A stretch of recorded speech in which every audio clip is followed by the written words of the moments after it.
Après le compteur électrique, on va vous présenter aujourd'hui un autre monsieur important, le disjoncteur, qui s'assortit quelquefois aussi du joli nom de différentiel. On verra pourquoi tout à l'heure. Ce monsieur a en fait plusieurs fonctions à votre service. D'abord, en partant de chez vous, si vous n'êtes pas certain d'avoir tout éteint, vous appuyez sur le bouton rouge. Pour d'autres, il faut abaisser une manette ou tourner un bouton, mais le résultat est le même. Votre château est coupé du réseau. On rebranche l'installation en faisant la manœuvre inverse. Première fonction donc du monsieur, c'est un interrupteur général. Deuxième fonction, vous avez souscrit 6 kW par exemple. Tous les ustensiles prévus marchent, plus d'autres qui n'étaient pas prévus. Alors ce n'est plus un courant de 30 ampères qui entre, mais peut-être de 40 ou 50 ampères. Et c'est dangereux parce que votre installation n'était pas prévue pour cela. Alors le disjoncteur voit passer trop de courant et il coupe. La solution n'est pas d'aller lui faire une scène. La solution, c'est de délester, comme on dit. Telle est la deuxième fonction du disjoncteur. Troisième fonction, il vous protège contre les courts-circuits. S'il y a quelque part une prise qui a des faiblesses, il y a court-circuit. Le courant augmente brusquement, le disjoncteur coupe immédiatement. Troisième fonction du disjoncteur, c'est un coupe-circuit.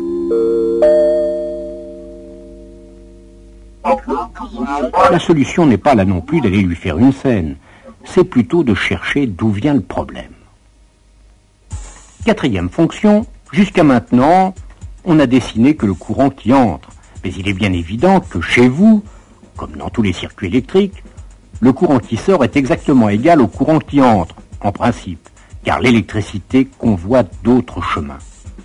Vous savez que le courant peut très bien passer dans le sol, dans le béton plus ou moins armé, et dans vous et moi, hélas, même pas armé du tout, de sorte que s'il y avait un appareil défectueux quelque part, et qu'un malheureux monsieur ou une malheureuse dame touche la carcasse, cela va faire peut-être un quart d'ampère qui va ressortir par là.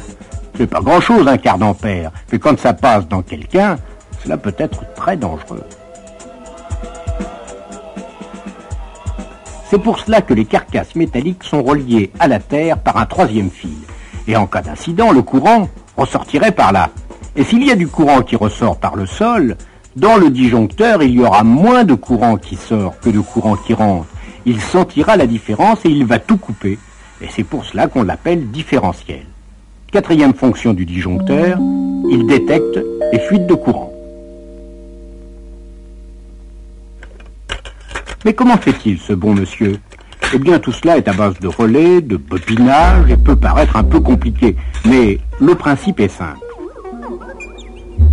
C'est celui de l'électroaimant, ou plutôt de deux électroaimants. Le courant d'entrée passe dans l'un, dans l'autre, on fait passer le courant de sortie. Mais en faisant le branchement comme ceci, pour que les forces électromagnétiques soient dans le même sens. Ajoutons un dispositif de ce genre. Si les deux courants sont égaux, les deux forces sont égales, et il ne se passe rien.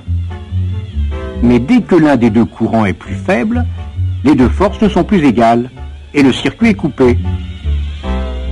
Si c'est l'autre courant qui est le plus faible, le circuit est coupé aussi.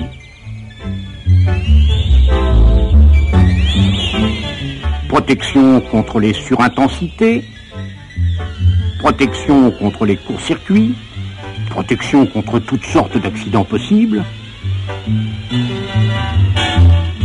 On peut dire que monsieur le disjoncteur est vraiment l'ange gardien de la maison.